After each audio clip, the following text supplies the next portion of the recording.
और अभी इस सरकार ने 6.25 लाख के शिक्षा विभाग के कैडर में क्या वो केवल 66 लोगों को सम्मान दिया है। इससे बड़ी शर्म की बात कोई हो नहीं सकती। और मैं समझता हूं कि 10 ऐसे लोगों की कल सूची आई है जो आरएसएस भारतीय भवन से जिनके नाम आए, जिन्होंने कभी आवेदन नहीं किया, जिनका कभी परीक्षण नहीं हुआ और वो किसी नॉर्म्स में नहीं आते, लेकिन 10 ऐसे शिक्षकों की शिक्षा मंत्री की अभिशंसा के आधार पे उनको सम्मानित किया गया। इससे बड़ा दुर्भाग्य कोई हो नहीं सकता इस प्रदेश का। कोई चेक करने वाला नहीं है, कोई पूछने वाला नहीं है। राजस्थान की विधानसभा चल रही है, एक सवाल का जवाब नहीं दे सकते, एक मुद्दे पे सरकार सामने प्रतिपक्ष के खड़ी नहीं हो सकती। आज त्राहिमाम हो रहा है, 100 से ज्यादा लोग मर गए, फसलें बर्बाद होगी, लाखों पशु मारे गए, लोगों की फसल बर्बाद होगी। न कोई गिरदावरी की बात है, न मुआवजे की बात है। हजारों लोग बेघर हो गए। नेता प्रतिपक्ष जूली जी के नेतृत्व में हमारे विधायकों ने इतनी शानदार तरीके से किसान की बाढ़ से जो तबाही हुई है, अतिवृष्टि से तबाही हुई, उसका मुद्दा उठाया। जो 7 बच्चे सिस्टम की लापरवाही से मौत हो गई, यानी सिस्टम ने, सरकार ने एक तरीके से हत्या कर दी उनकी लापरवाही रख करके, उनके श्रद्धांजलि नहीं दे रहे हैं। लॉ एंड ऑर्डर इनसे संभल नहीं रहा है। मुख्यमंत्री आकर के और 1 घंटा बैठ के चले जाते हैं, एक विषय के ऊपर इंटरवेन नहीं कर सकते हैं। केवल एक शिक्षक अगर ये कहता है कि टेस्ट किस बात का लें, अभी तक तो पाठ्य पुस्तकें ही उपलब्ध नहीं हुई, तो उस शिक्षक को एपीओ करके उसको प्रताड़ित किया जाता है। जो हालात इस प्रदेश के बने हुए हैं, हमारा मुख्यमंत्री अतिवृष्टि के समय बाढ़ के हालात पूरे प्रदेश में 15 जिलों में बने हुए हैं, और हमारा मुख्यमंत्री 6-6 घंटे तक सारी ब्यूरोक्रेसी को, टॉप ब्यूरोक्रेसी से लेकर के जिले के जिला कलेक्टर और तमाम संभागीय आयुक्त और सभी विभागों के जो प्रमुख शासन सचिव, उनको बैठा करके 6-6 घंटे भाषण देते हैं कि मेरे दादा ने ये किया, मेरे दादा ने ये किया, मेरे दादा ने ये किया। आप मुख्यमंत्री हो, आप क्या कर रहे हो ये बताइए। जिस वक्त आप 6 घंटे तक अपने अनावश्यक भाषणबाजी कर रहे हैं, वहां पर लोग बाग हमें बताते हैं, अधिकारी, कि साहब हम तो सेरोडेन लेके जाते हैं, बीच में पानी के साथ में एक सेरोडेन ले देते हैं, जब मुख्यमंत्री जी अनावश्यक बातें करते हैं, मुद्दे की बात नहीं करते। अधिकारियों को पूछा ही नहीं जाता फील्ड की व्यवस्था क्या है। मंत्रियों को कोई सुनने वाला नहीं है, कोई पूछने वाला नहीं है। मंत्री अपने प्रभार जिले में जाकर के ये बात नहीं कर पा रहे हैं कि आपके यहाँ पर कितनी सड़कें टूट गई, क्या हालत हो गई, कितना फसल बर्बाद होगी। 100 मौतें, इनका कैबिनेट मंत्री किरोड़ी लाल मीणा जी कह रहा है कि 100 से ज्यादा मौतें हो गई इस अतिवृष्टि के कारण से, बाढ़ के हालात के कारण से। कोई जवाब नहीं मुख्यमंत्री का, एक संवेदना का ट्वीट भी नहीं कर सकते हो। इससे बड़ा दुर्भाग्य इस प्रदेश का क्या हो सकता है। आपने देखा होगा किस तरीके से विपक्ष की एक बात का जवाब नहीं दे सकते, और हद तो तब होगी जब संवैधानिक कुर्सी पे बैठा हुआ हमारा स्पीकर पूरी तरीके से भारतीय जनता पार्टी के चंगुल में फंस करके और विपक्ष की आवाज को दबाने का काम करता है, और सरकार को निकम्मी, सरकार को जवाबदारी तय करने से बचाने का काम करता है। तो उसके बाद में फिर सवाल उठता है कि जनता की आवाज कौन उठाएगा सरकार तक, और उनके लोगों की पीड़ाओं को हरने का काम कैसे होगा।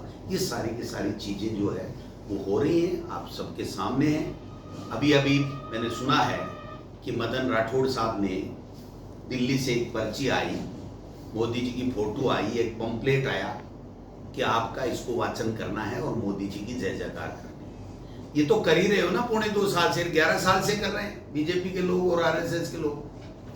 लेकिन मैं पूछना चाहता हूं मोदी जी, 11 साल इस जीएसटी को लगा करके आपने इस देश की जनता को लूटने का काम किया है, और अब जब आपका समय आ गया कि ये कार्यकाल आप 5 साल पूरा नहीं कर सकते, राहुल गांधी ने आपकी वोट की चोरी पकड़ ली और पूरा देश उठ खड़ा हुआ कि मोदी सरकार जनता के लिए नहीं, अपनी केवल सत्ता की कुर्सी बचाने के लिए संवैधानिक संस्थाओं का दुरुपयोग कर रही है, जनता की गाड़ी कमाई को लूटने का काम कर रही है।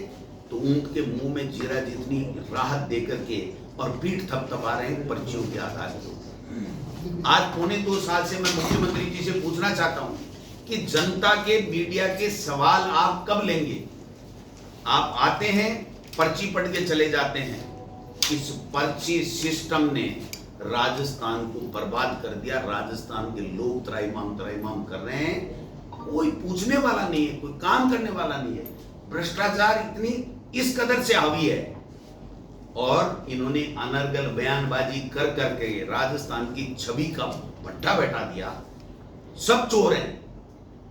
पहले तो कहते थे कांग्रेस ही चोर हैं, अब कह रहे जो दिव्यांग लग गए वो भी सारे फर्जी हैं, तलाक से लग गए हमारी माताएं बहनें वो भी सारी फर्जी हैं, शिक्षक भी सारे फर्जी हैं, थानेदार भी सारे फर्जी हैं।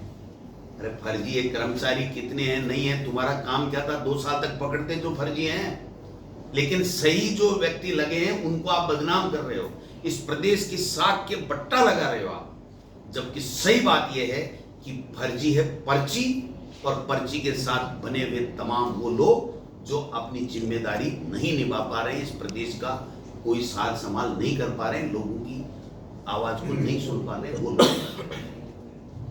ये मैं कहना चाहता हूं। तो आप कोई बात हो तो आप बताएं। सब जीएसटी तो 11 साल तक किसने लूटा? मोदी जी ने लूटा, मोदी जी की सरकार ने लूटा, एक बात। दूसरी बात, जीएसटी काउंसिल ही अधिकृत है कोई भी निर्णय लेने के लिए।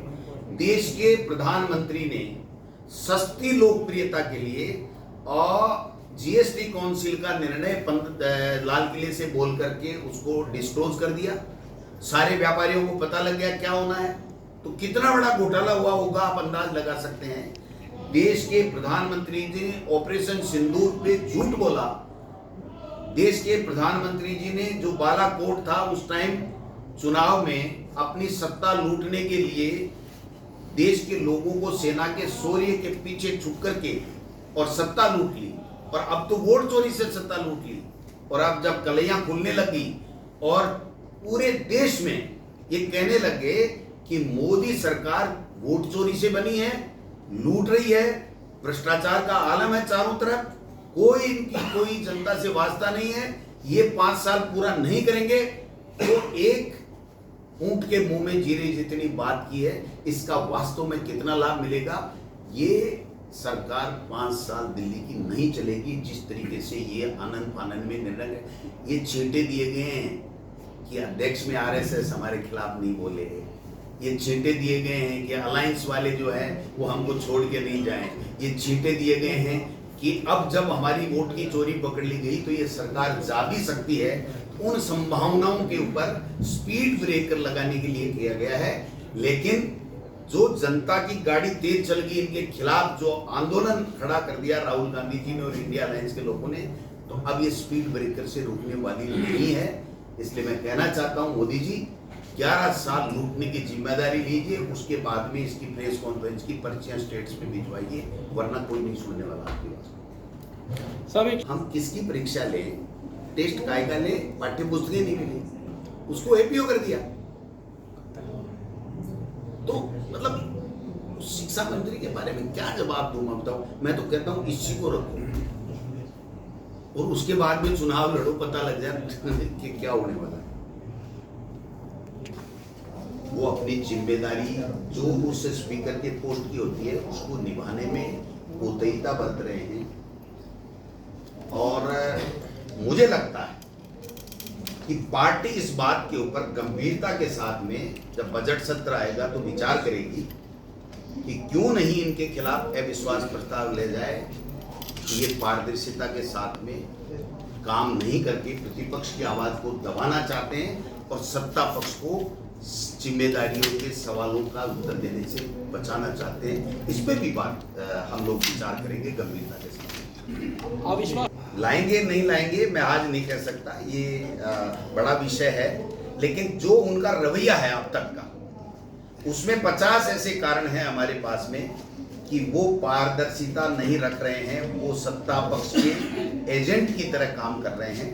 तो मैं समझता हूं कि अगर अपने व्यवहार में वो सुधार नहीं लाएंगे तो कांग्रेस पार्टी विधायक दल के हमारे नेता से, विधायकों से, पार्टी के प्रमुख लोगों से, सीनियर्स से, सबसे बात करके इस बात का भी ऊपर गंभीरता के साथ में सोचेगी कि क्यों नहीं उनके खिलाफ अविश्वास प्रस्ताव लाया जाए, प्रतिपक्ष की आवाज को दबाने और पारदर्शिता नहीं रखने के लिए।